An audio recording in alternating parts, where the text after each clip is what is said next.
Halo, Assalamualaikum. Welcome back to my YouTube channel Bidan P3K. Nah, kali ini kita akan membahas lagi tentang catatan yang saya rangkum 2 tahun yang lalu ya teman-teman. Alhamdulillah berkat catatan ini saya lolos P3K dan lulus Ukom juga berkat catatan ini tahun 2024 yang lalu. Semoga teman-teman yang menghadapi ujian dimudahkan dan mendapatkan hasil nilai maksimal. Oke, kita akan membahas tentang asuhan persalinan normal maupun abnormal. Namun jangan lupa like, comment, share, dan subscribe ya teman-teman. Nah, kita masuk ke soal pertama. Penundaan penjepitan tali pusat 1-3 menit pada bayi sehat. Tujuannya itu untuk meningkatkan cadangan zat besi pada bayi baru lahir sampai 6 bulan, sehingga mengurangi resiko anemi. Nah, ada pengecualian nih teman-teman. Kecuali pada bayi asfiksia harus segera dipotong dan lakukan resusitasi. Oke, soal kedua. Jika ada kasus ibu sudah kala 2 persalinan, tapi ada keluhan atau kata kunci dalam soal itu kata lelah, maka jawabannya yaitu memberikan nutrisi, yaitu minum cairan tinggi glukosa, karena HIS akan menurun jika ibunya dehidrasi. Nah, makanya teman-teman, jika ada pasien kita yang melahirkan, kadang dikasih minum air gula atau teh manis. Oke, soal ketiga, kasus ibu dengan kala 1 fase aktif, namun ada teraba skibala keras di rektum. Nah, ini ya teman-teman, pada kasus yang kemarin, yang Ukom, hanya ada kata-kata skibala, tidak ada kata-kata feses maupun tinja. Jadi, yang perlu kita ketahui itu bahwa skibala itu adalah feses ya teman-teman.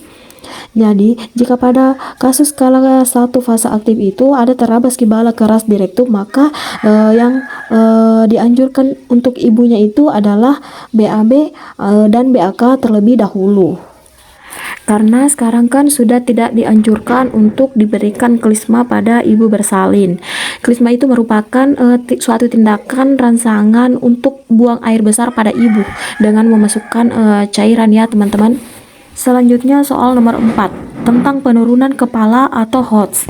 Jadi ini tidak pernah terskip ya teman-teman, baik dari soal P3K, soal SKB maupun soal Ukom bidan. Nah, kita lihat HOTS 1 itu sejajar tepi atas simfisis. Kalau HOTS 2 sejajar dengan tepi bawah simfisis, HOTS 3 sejajar dengan spina ischiadica.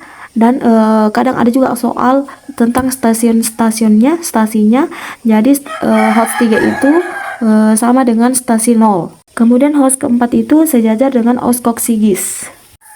Oke, lanjut. Nomor 5. Soalnya di sini sudah kala 2, pembukaan sudah 10 cm, kemudian HOTS 2. Intervensi yang tepat itu adalah posisikan ibu jongkok atau berdiri. Tujuannya untuk membantu mempercepat kemajuan kala 2 atau penurunan kepala. Yang kedua, mengurangi rasa nyeri. Jadi HOTS 2 ini belum untuk dipimpin ya teman-teman. Dan yang harus kita ingat bahwa 60 langkah APN itu harus betul-betul kita hafal sebelum masuk ujian, karena selalu ada soal 2 atau 3 soal yang seperti itu. Lanjut soal nomor 6.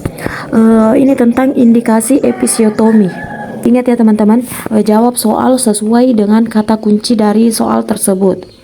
Adapun indikasi episiotomi yaitu gawat janin atau DJJ-nya meningkat, kemudian ada penyulit kelahiran, misalnya sungsang, distosia bahu, forceps ataupun vakum. Ketiga, jaringan parut pada perineum atau vulva. 4, perineum kaku. 5, persalinan prematur kurang dari 37 minggu untuk mengurangi tekanan pada kepala janin. Oke, soal nomor 7 ini tentang presentasi janin dan denominator ya teman-teman, dimana denominator itu adalah petunjuk atau yang teraba, yang kita raba saat melakukan pemeriksaan dalam. Pada presentase belakang kepala yang teraba yaitu ubung-ubung kecil atau oksiput. Nah, posisi kepala saat masuk panggul itu fleksi. Sedangkan presentase puncak kepala yang teraba itu sinsiputnya atau ubung-ubung besar. Posisi kepala saat masuk panggul defleksi ringan. Kemudian presentase dahi, yang teraba itu sutura frontalis dan orbita. Posisi kepala saat masuk panggul, defleksi berat. Sedangkan presentase muka, yang teraba itu orbita, dagu, mulut, dan hidung. Posisi kepala saat masuk panggul itu defleksi maksimal. Ini harus kalian kuasai ya teman-teman, karena tahun lalu ada soal yang seperti itu. Selanjutnya soal nomor 8, ini tentang metode pengeluaran plasenta. Metode pengeluaran plasenta ini ada 3, yang pertama Kushner, kedua Klein, ketiga Strassman. Jadi kata kunci dari metode Kushner ini yaitu tekan di atas simfisis. Jika tali pusat masuk, maka plasenta belum lepas, tapi jika tali pusat diam atau maju, artinya sudah terlepas. Pada metode Klein ini, dengan cara mendorong uterus ke arah atas. Kalau metode Strassman, tegangkan tali pusat, kemudian ketuk-ketuk pundus. Jika tali pusat bergetar, artinya belum terlepas. Jika tali pusat tidak bergetar, uterus globular, artinya plasenta sudah terlepas. Soal nomor 9 ini tentang posisi meneran. Kata kunci dalam soal ini adalah sudah kala 2, pembukaannya sudah 10 cm, kemudian ketuban positif. Ibunya mengeluh sakit pinggang dan punggung dan terdapat hemoroid. Nah, yang ditanyakan itu adalah posisi meneran yang menguntungkan ibunya. Adapun posisi meneran untuk ibu yang hemoroid adalah menungging atau merangkak. Nah, kita lihat tabelnya teman-teman. Di sini ada 4 posisi. Yang pertama posisi duduk atau setengah duduk. Manfaatnya adalah 1, memberikan rasa nyaman, 2, mudah istirahat di selahis, ketiga gaya gravitasi kelahiran bayi. Nah, posisi kedua ini jongkok atau berdiri. Manfaatnya mempercepat kemajuan kala 2 atau penurunan kepala, juga mengurangi rasa nyeri. Nah, posisi yang ketiga ini adalah posisi menungging atau merangkak. Manfaatnya perbaikan posisi oksiput menjadi oksiput anterior. Yang kedua, mengurangi sakit punggung. Ketiga, cocok untuk ibu hemoroid. Jadi ini ya teman-teman, posisi yang menguntungkan untuk ibu yang hemoroid dan sakit punggung. Posisi keempat, miring kiri. Nah, ini yang selalu kita lakukan di puskesmas ya teman-teman. Manfaatnya mudah istirahat di selahis dan mengurangi risiko terjadinya laserasi perineum. Oke, soal nomor 10 ini tentang robekan jalan lahir. Nah, kita lihat grade 1 sampai grade 4. Grade 1 itu dari mukosa vagina dan kulit perineum. Jadi hanya kulit. Kemudian grade 2 mukosa vagina dan otot perineum. Grade ketiga seluruh perineum dan otot sphincter ani. Sedangkan grade 4 seluruh perineum hingga mukosa rectum. Lanjut poin 11, menurut kurva Friedman, fase aktif ada 3. Jadi fase aktif akselerasi itu pembukaan 3 sampai 4. Fase aktif dilatasi maksimal dari pembukaan 4 sampai 9. Sedangkan fase aktif deselerasi dari pembukaan 9 hingga 10 cm. Lanjut poin 12, penulisan air ketuban dalam partograf. Ditulis U jika masih utuh, J jika pecah dan air ketubannya jernih, D jika pecah dan air ketubannya campur darah, M itu campur mekonium, kemudian K itu pecah dan kering, tidak mengalir lagi. Poin 13. Nah, ini ada soal di UKOM ya teman-teman. Tujuan bidan melakukan PTT pada kala 3 adalah mencegah terjadinya retensio plasenta. Selanjutnya nomor 14. Alasan bidan membantu kepala janin defleksi adalah mencegah trauma jalan lahir anterior. Poin 15. Tata laksana untuk tali pusat menumbung atau terkemuka. Yang pertama yaitu periksa dalam dengan mendorong kepala menjauhi tali pusat yang menumbung. Posisikan dengan knee chest atau menungging atau sujud dan dada rapat ke kasur. Kemudian segera rujuk dan dampingi ibu serta beri dukungan dan semangat. Lanjut nomor 16, persiapan sebelum melakukan manual plasenta. Yang pertama memasang infus. Kedua, beri 20-40 international unit oksitosin ke 1000 ml NaCl atau RL dengan 60 tetes per menit dan 10 international unit oksitosin secara IM. Kemudian lanjut dengan 20 international unit oksitosin ke 1000 ml NaCl atau RL dengan 40 tetes per menit hingga darah berhenti. Setelah itu baru dilakukan manual plasenta. Lanjut poin 17, ini tentang komplikasi distosia bahu.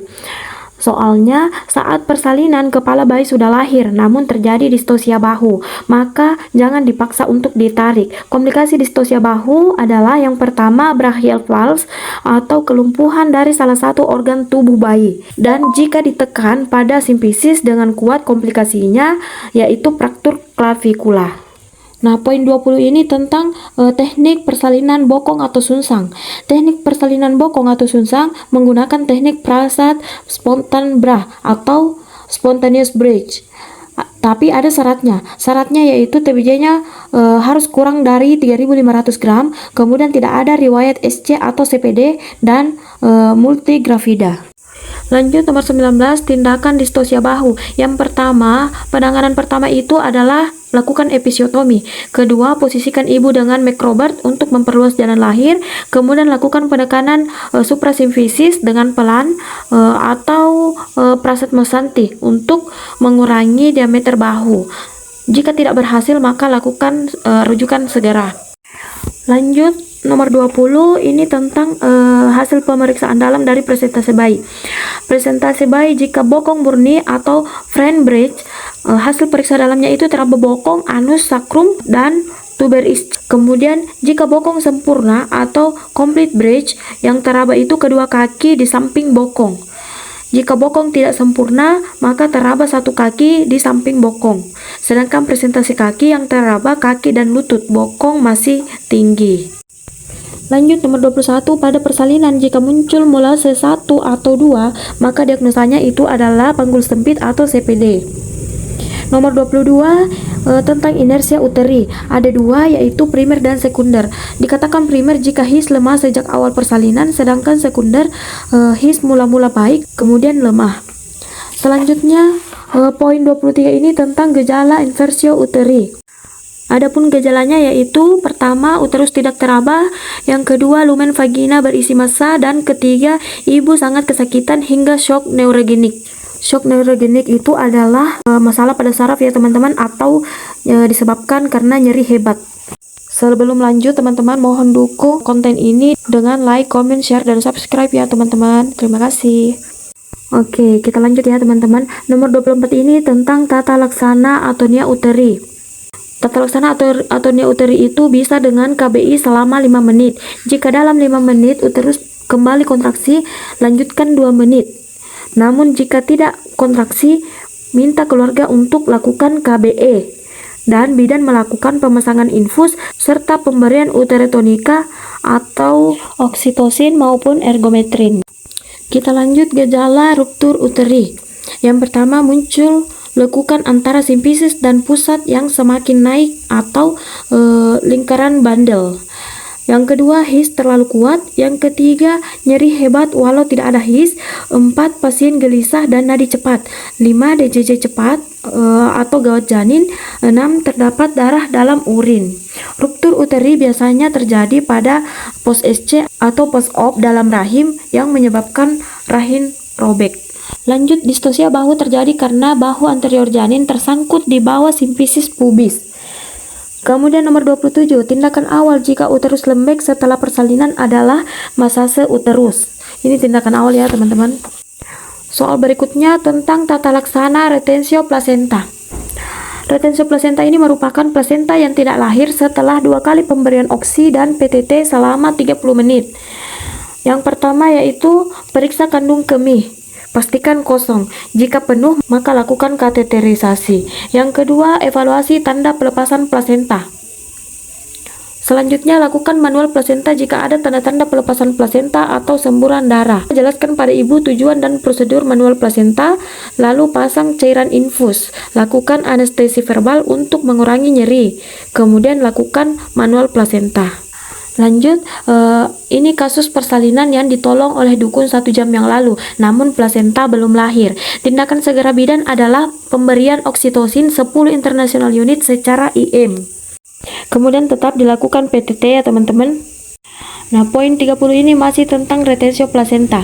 Sudah diberikan oksitosin pertama 1 menit setelah bayi lahir.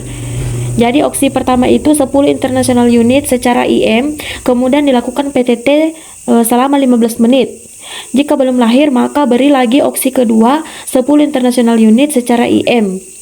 dan lakukan kembali PTT selama 15 menit. Jika dalam 30 menit plasenta belum lahir, maka itu sudah dikatakan retensio plasenta. Tindakannya pasang infus dan lakukan manual plasenta.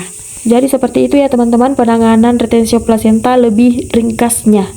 Oke, sekian dulu teman-teman. Semoga 30 soal ini bisa membantu teman-teman saat ujian. Jangan lupa dukung channel ini untuk terus berkembang dengan like, comment, share, dan subscribe ya teman-teman. Wassalamualaikum.